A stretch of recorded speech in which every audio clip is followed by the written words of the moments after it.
Bom dia a todos, bem-vindo. Welcome back to Flirting with 40. Today, we're going to read another chapter of The Little Prince in Galician. The title of The Little Prince in Galician is O Principinho. Vamos!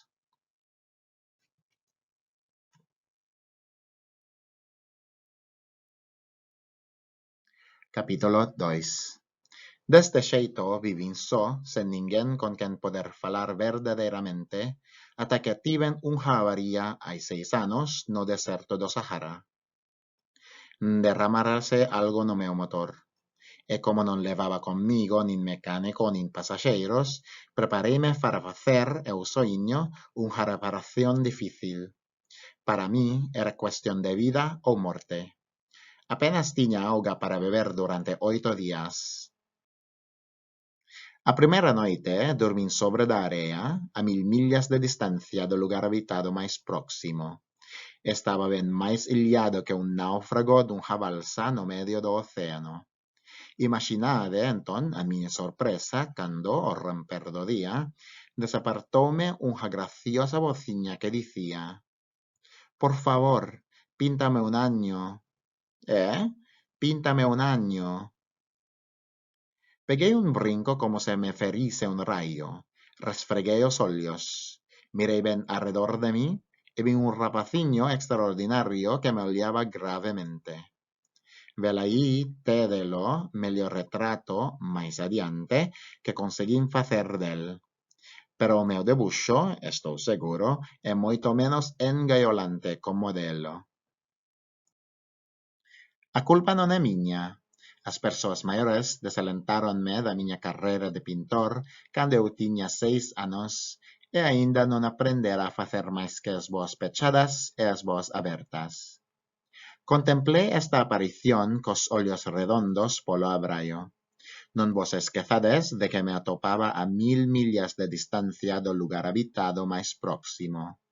Ademais, o rapaciño non me parecía perdido, nin morto de cansazo, nin morto de fame, nin morto de sede, nin morto de medo.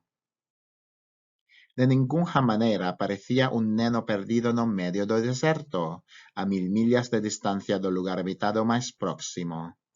Cando por fin conseguín falar, díxenlle: «Pero, que fas ti aquí?»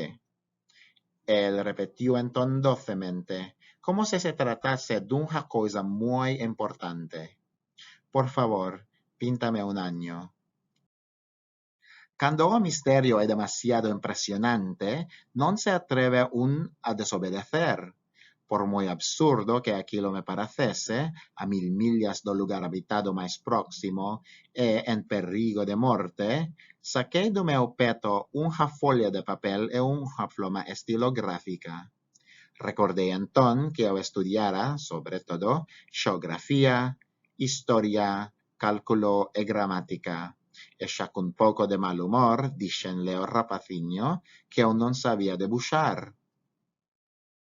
Respondeume: «Non importa, píntame un año».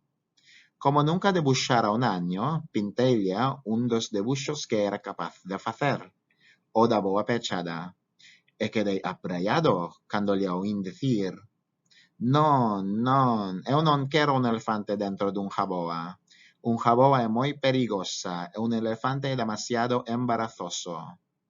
No meu país todo é pequeniño. A min cómpreme un año. Píntame un año». Debuxeillo e o rapaciño miroume atentamente e dixo: «Non, esta xa está moi enfermo. Faime outro». Volvín debuxar. O meu amigo sorriu xentilmente con indulxencia. «Ves, isto non é un año, que é un carneiro. Ten cornos». Refixen outra vez o meu debuxo, que foi rexeteiro como os anteriores.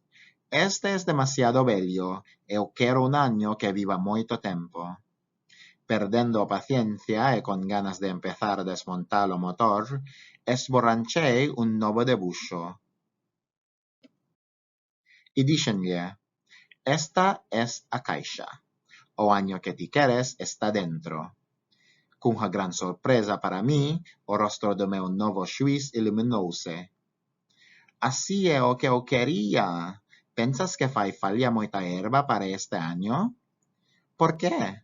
Porque no meu país é todo tão pequenininho. Chegará, che.